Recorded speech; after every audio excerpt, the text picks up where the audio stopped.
considerada una actividad universal de la humanidad. La investigación arqueológica ha sugerido que esta constituyó una parte fundamental del ceremonial, el ritual, la celebración y hasta el entretenimiento de las sociedades desde tiempos inmemoriales. Sin embargo, cuando pensamos en la danza, se nos dificulta abstraernos de nuestras propias concepciones de la misma. En la cultura occidental, la danza es considerada como una expresión artística que involucra movimientos corporales, es a menudo al compás de la música. La danza es considerada por muchas culturas como una forma de expresión emocional e interacción social, por lo que es a su vez una forma de comunicación no verbal que transmite de manera efectiva la tradición oral. Luper enfatiza, sin embargo, que aunque se han realizado varios intentos por presentar definiciones de la danza que sean aplicables a diferentes contextos interculturales, esto sigue centrándose exclusivamente en las características formales sin considerar ejemplos del sistema de movimiento. Una consideración sistemática de género al interior de una tradición dancística debería de incluir las siguientes 4 variables.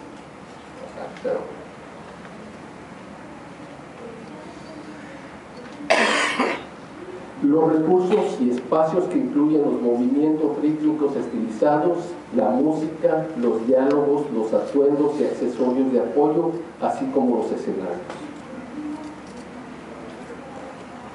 Las características de los ejecutantes, que se refiere a las identidades y roles que interpretan los danzantes, incluyendo el uso de máscaras y otros objetos animados.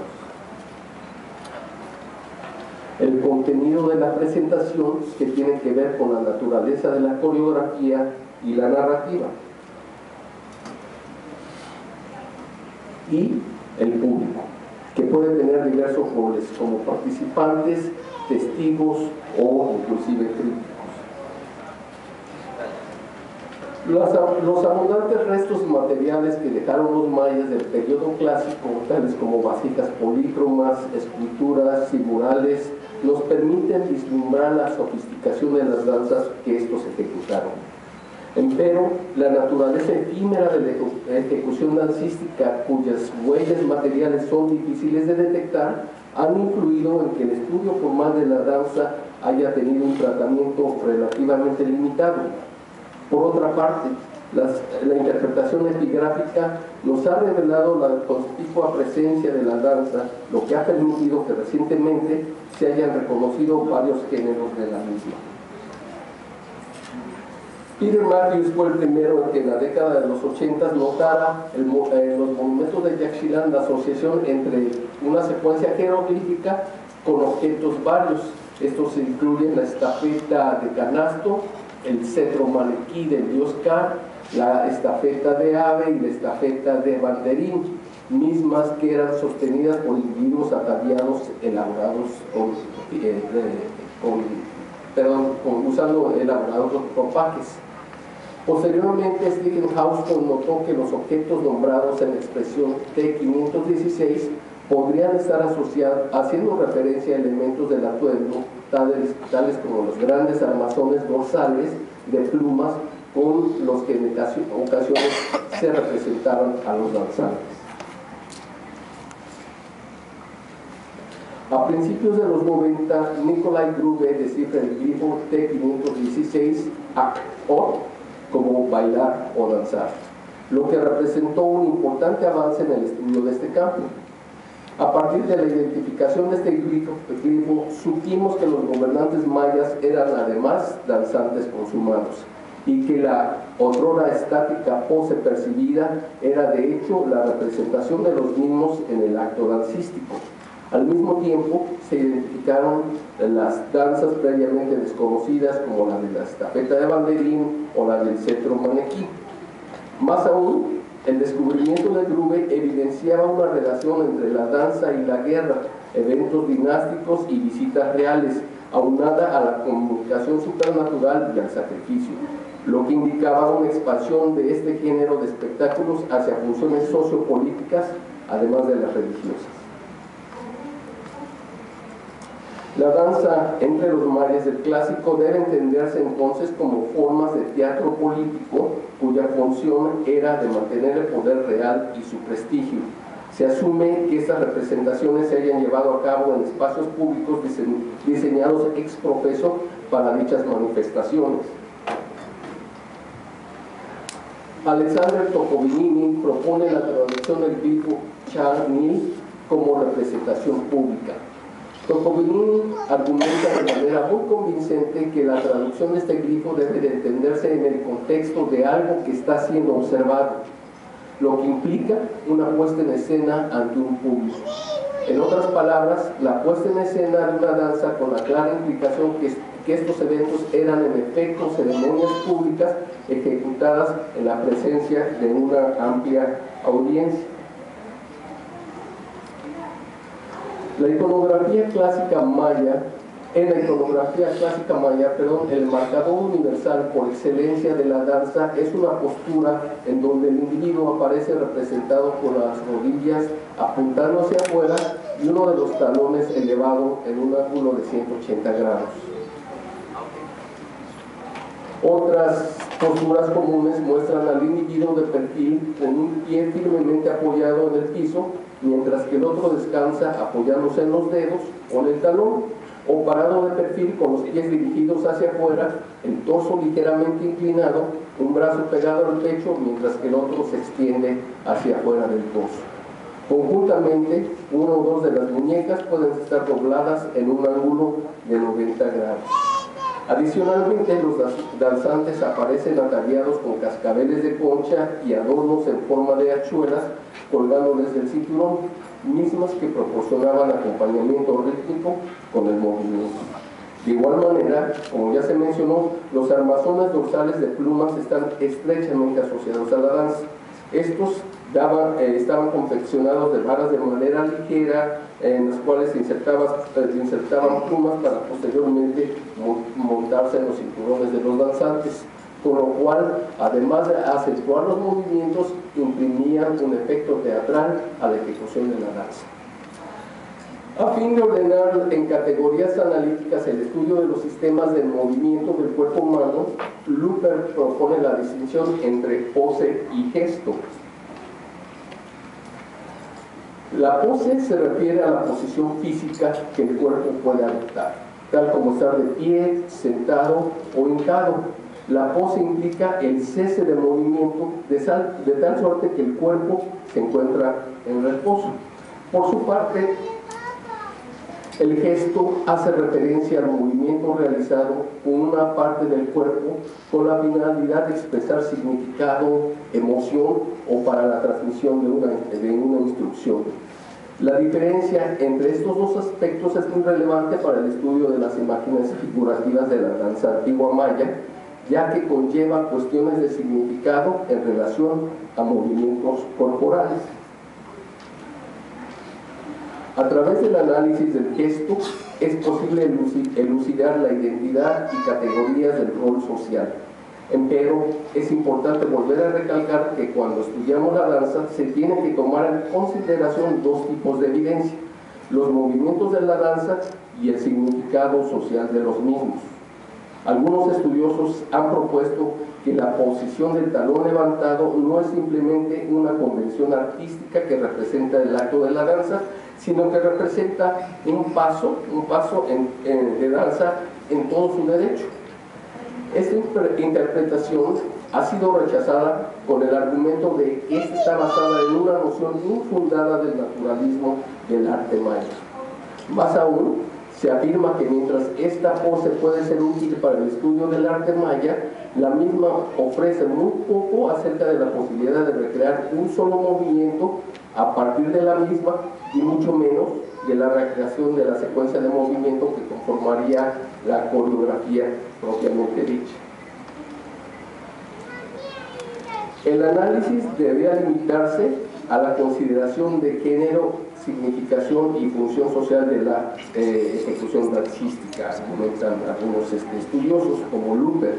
Él dice: las representaciones del movimiento en medios estáticos tales como la pintura o escultura, por necesidad proyectan o comprimen de alguna manera el eje temporal, lo que entonces significaría que la prioridad del arte pictórico maya era la de transmitir un significado antes de representar de manera naturalista el movimiento o los movimientos. En contraste con esta postura, creo que si abordamos esta cuestión a partir de la teoría del movimiento corporal de von Laban, podemos aproximarnos al problema de acotar las posibilidades de movimiento en la danza maya antigua a través de 4 líneas de evidencia. Y esta es una propuesta que no la presento yo, no es original mía, sino de Rocío Martínez. Estas son las inscripciones jeroglíficas, la evidencia física que puede vislumbrarse de las representaciones iconográficas de pose, gesto, atuendo e instrumentos musicales, los espacios donde se ejecutaron las danzas y la evidencia indirecta de las fuentes etnohistóricas y etnográficas. La teoría de von Laban se basa en su concepción del espacio.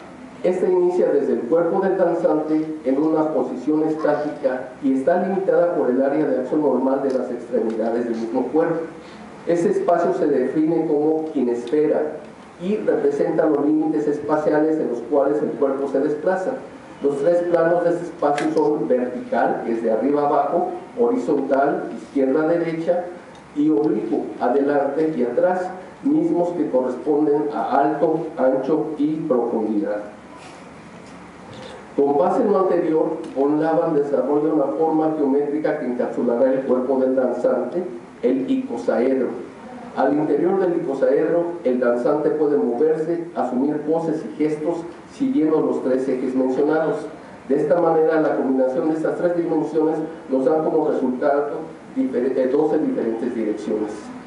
Es de esta manera que el icosaedro posibilitará al analista a identificar de manera puntual la ubicación desde la cual el danzante iniciará sus movimientos o apuntar hacia dónde se desplazará, por lo que de esta manera podrá definir con precisión sus movimientos en el espacio.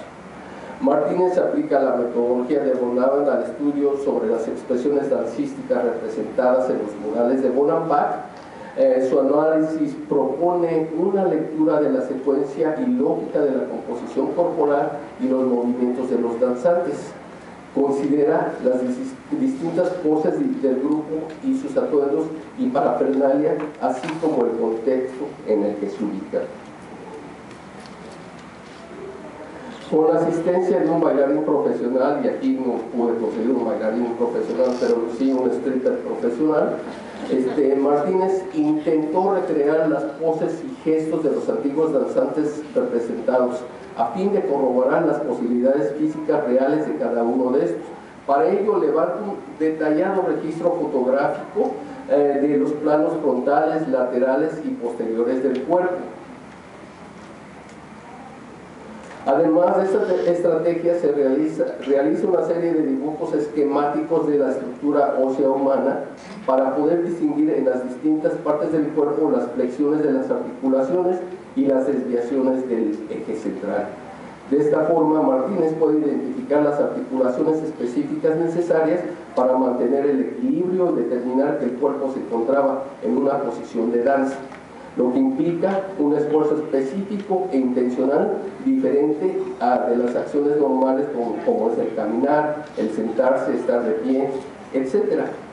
Se torna evidente entonces que las representaciones de los danzantes de Bonampak expresan un alto grado de conocimiento de la composición física mecánica del cuerpo humano, mostrando un complejo equilibrio en relación a un eje central expresado en la elevación de uno o ambos talones, la flexión de las rodillas con respecto a la cadera y las extremidades inferiores, o el ángulo de inclinación del tronco proporcional al ángulo de inclinación de la cabeza.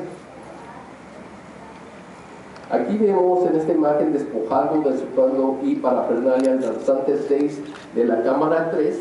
Se puede apreciar que el mismo se encuentra fuera de balance axial y en un gesto de movimiento lateral frontal, mismo que enfatiza con la posición de la cabeza, brazos y articulaciones inferiores hasta el punto de la flexión de los metatarsos.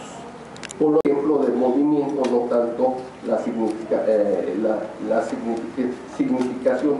Y pues aquí tenía unos videos con todo y sonido, pero desafortunadamente no nos pudimos conectar al sonido. Entonces, y espero que me pueda conectar a hacer los modelos. Chispas. Bueno, lo que me interesa aquí que vean es las posibilidades de movimiento. Esto sería una coreografía individual, donde pues el gobernante a veces aparece de manera individual representado, estaría marcando las posibilidades, perdón, ya lo quité sin querer, las posibilidades del movimiento que tendría en ese contexto.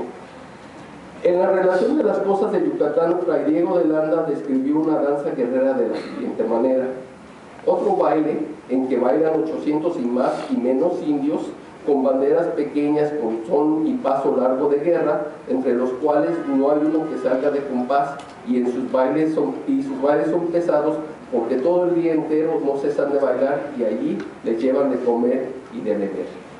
Esta escena, que sugiere un gran dinamismo marcial, que se presta a comparación con el ejemplo etnográfico de la danza de los matachines. Y voy a tratar de ver si funciona.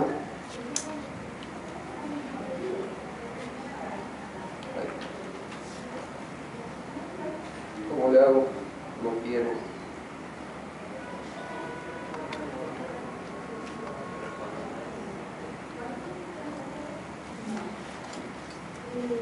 La tecnología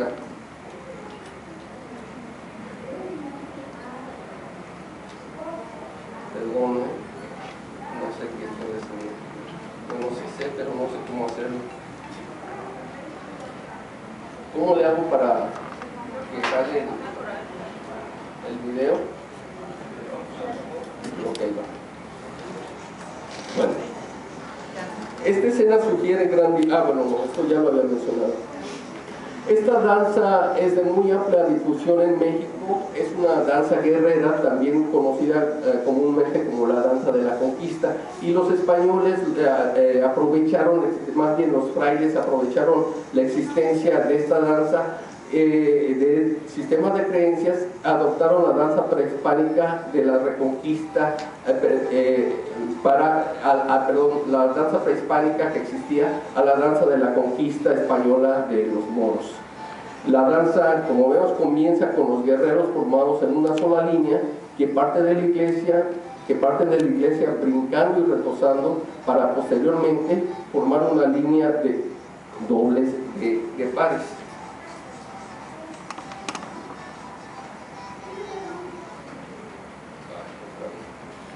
Perdón.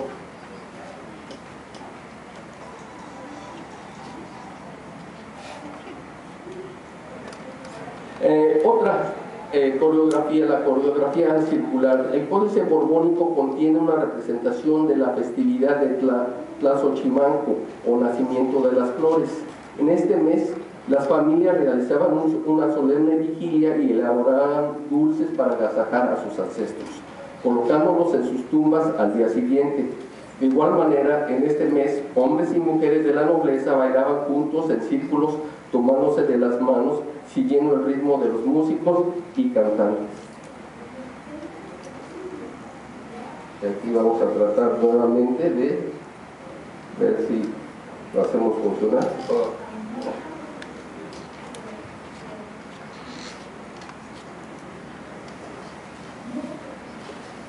Bueno, no sé por qué no quiere.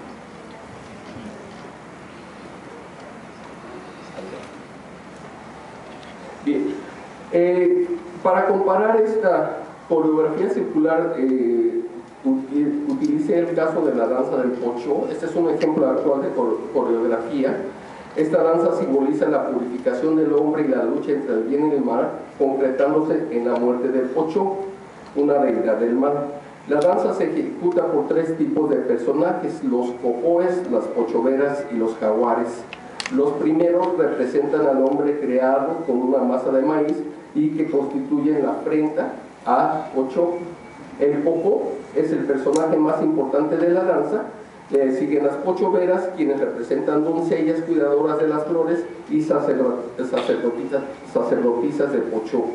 Los jaguares o balanes son entes que descienden de la tierra a destruir la humanidad, pero que serán derrotados por los humanos con la ayuda de las pochoveras.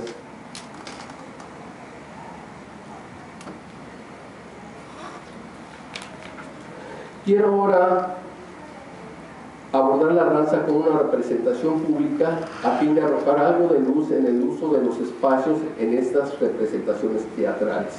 Para esto retomaré algunos aspectos que ya han sido tratados por varios estudiosos sobre los murales de las cámaras 1 y 3 de las estructuras de Bonampak. En el primer registro se aprecia una procesión de músicos que comienza a cada lado del vano. Estos convergen en la pared sur marcando a tres danzantes localizados en el centro de la pared. Perdón, este es la cámara 1. Mary Ellen Miller ha sugerido que el arreglo de los mismos a lo largo de las paredes norte, este y sur pudiese interpretarse como una indicación de un movimiento circunambulante alrededor del campo lineal, un poco como lo que vimos, esta coreografía circular. Creo que hace uno. Los tres personajes de la parte central de la pared sur sobresalen ante todo por el tamaño de las armazones dorsales y sus penachos. Estos son los mismos personajes que aparecen en el registro 3 de la pared norte. Como se aprecia claramente, aquí se está representando dos eventos sucesivos de la misma danza. En el primero se está ataviando a los personajes en preparación para la danza, y en el segundo los personajes ya están ejecutando esta danza. Hoy día es ampliamente reconocido que los fondos azules significan que esta representación se llevó a cabo al aire libre, para tratar de visualizar un poquito el tipo de movimientos que requerirían estos personajes, o el espacio que requerirían estos personajes para desplazarse.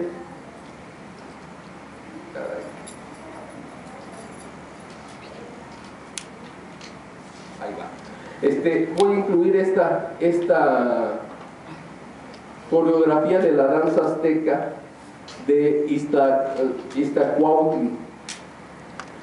En este video nos da una indicación del espacio mínimo requerido por cada danzante, que sería aproximadamente de 3.5 metros por 2.5 metros, o sea, un total de casi 9 metros cuadrados. El software que utilizo aquí permite crear estas estelas de luz que de alguna manera nos facilita visualizar el espacio al final que se requiere para esta danza. Tomen en cuenta que el individuo aquí bailando no está ataviado, sino simplemente está vestido de manera simple. Entonces esto les puede dar una mejor idea de cuánto espacio se requeriría para ejecutar esta danza por tres diferentes individuos, como se representa en la cámara 1 de Bonampak. Bien, vamos a seguir con lo que sigue. La temática general de esta cámara es la cámara 3, perdón, ya estamos ahí, es la de la celebración de una ceremonia en donde domina una magnífica escena de una danza en un contexto de sacrificio. Ya se platicó un poquito, se trató un poquito, esta es nuestra primera presentación. Miller apunta que la escena dancística del primer registro se divide en dos unidades narrativas. La primera dominada por la vistosa ejecución de una danza centrada en la pared sur y envolviendo el registro inferior de las paredes oeste y este. Acompañando a la ejecución de esta danza está un compacto grupo de músicos. La procesión continúa en el registro inferior de la pared norte con 4 trompetistas y un maraquero de pie en una plaza o plataforma adyacente a donde se está ejecutando la danza. La escena abarca las paredes este, norte y sur, y es sin lugar a dudas la representación más elaborada de una danza del periodo clásico. Está compuesta por 10 danzantes luciendo atavíos similares.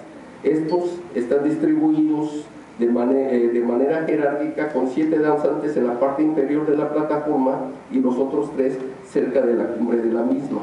Los 3 de la parte superior son los mismos que aparecieron ejecutando la danza de la pluma de Quetzal en la cámara 1, pero aquí sus atuendos son muy diferentes. Todos ellos llevan un enorme penacho de plumas de Quetzal cuyas dimensiones son muy cercanas a las del cuerpo humano. Sin embargo, el elemento más sobresaliente de sus atuendos son los pabellones o paneles trapezoidales que se extienden a los lados de sus caderas. Estos probablemente fueron confeccionados de papel o tela decorada en las orillas con plumas. Martínez ha estimado que las dimensiones generales de los mismos equivalen al del cuerpo humano, aproximadamente entre 1.4 y 1.5 metros de extensión.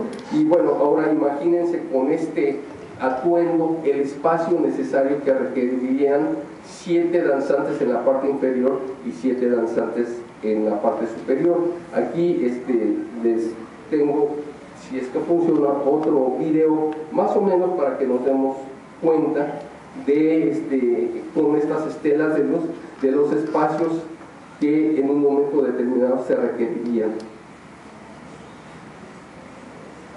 Sí, como pueden ver, aunque la imagen es un poco difusa, la estela de luz pues, nos da una idea de aproximadamente los espacios necesarios. Aquí es un ensamble de unos 10 bailarines. En el caso de Bonaparte pues, tenemos 7 abajo y 3 arriba, pero sí es evidente que los espacios necesarios para ejecutarla tendrían que ser considerables. La danza representada en la cámara 3 se ejecuta en una plataforma de 8 niveles.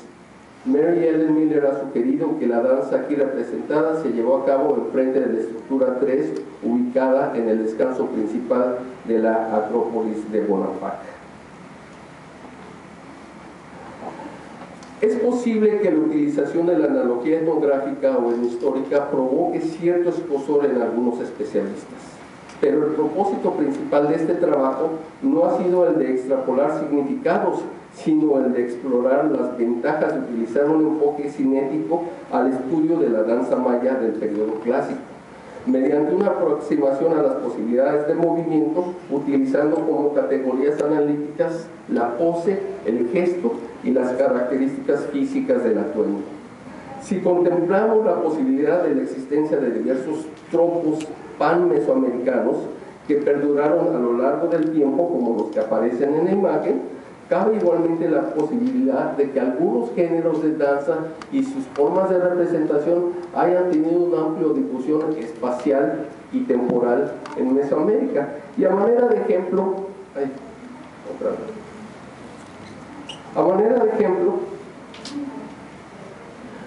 quiero presentar o reflexionar en la danza de la estafeta de banderín, representada en algunos monumentos de Yaxchilán, que muestran al gobernante maya en pose de danza, sosteniendo o intercambiando con un subordinado un bastón o estafeta con una tela con diseños recortados en forma de T.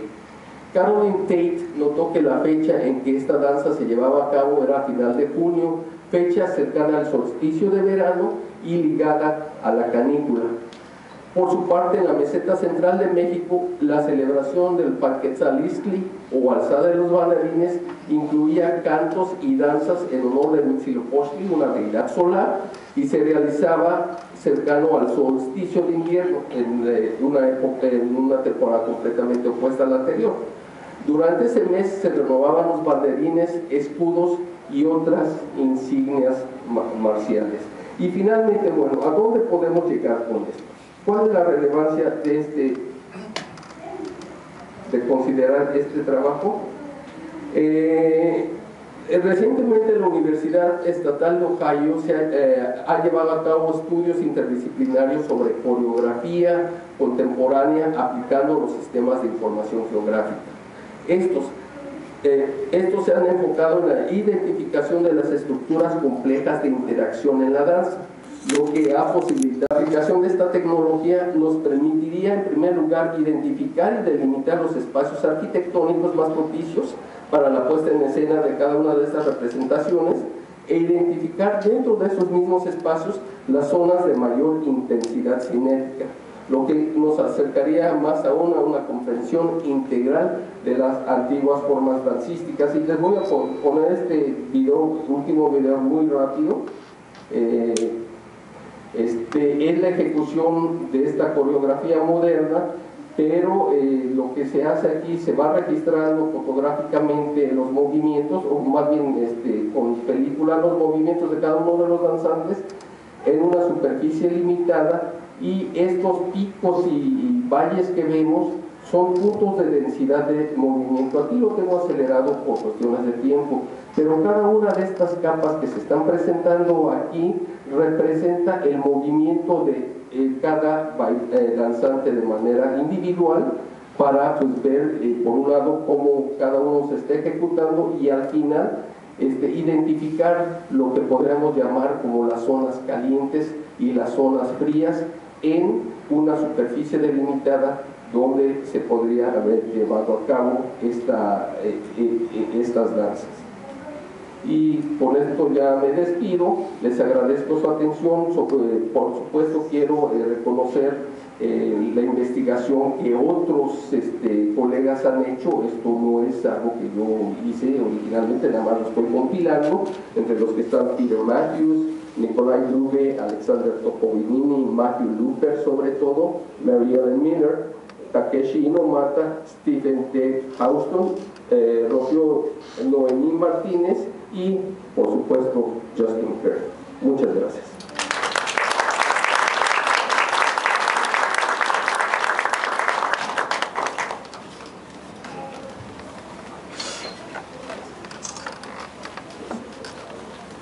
Bien, pasamos a la ronda de preguntas. Sí. Muchas gracias, la presentación, muy interesante y muy importante. ¿Se puede usar, por ejemplo, los estudios en Ohio, que son muy interesantes, para dar cuenta que en el cuarto 3 de Bonaparte, la intensidad no es donde están los danzantes, sino el sacrificio mismo? Es como en el mero centro, que es la antítesis de la danza, es el muerte. Sí, por supuesto. Yo me enfoqué en las coreografías porque pues, algunos estudiosos argumentan que es imposible reproducir movimientos, menos aún coreografías, pero sí hay límites en el movimiento humano. Yo sí creo que las representaciones del arte maya son muy naturalistas, que expresan realmente movimiento, no simplemente están mandando un mensaje simbólico de lo que se está representando, sino que conocen perfectamente la estructura ósea o la estructura del cuerpo humano. Y en ese sentido, cualquier tipo de movimiento, de desplazamiento, puede registrarse mediante lo que se conoce como puntos de densidad, que son posteriormente interpolados, y se crean estas superficies de valles y de picos que nos ayudan a determinar las áreas con mayor tráfico. Esto se hace también en otro tipo de estudios que se llama sintaxis espacial, donde se reconocen las áreas calientes y las áreas frías. Por ejemplo, en un museo bien planeado, lo que se hace previo a una exposición es identificar cuáles áreas van a tener más flujo de visitantes y cuáles menos, y de esa manera planear la exposición en cuanto al tipo de piezas que se van a exhibir. Entonces sí es posible, eso definitivamente es posible. Tendríamos yo insisto, y creo que por esto es la validez de la etnografía, de la analogía etnográfica, tendríamos que recurrir a la analogía etnográfica en espacios más o menos similares para ver cómo se comporta el movimiento en un espacio bien acotado, bien delimitado. Sí. ¿Y en alguna otra pregunta? Bueno, pues damos por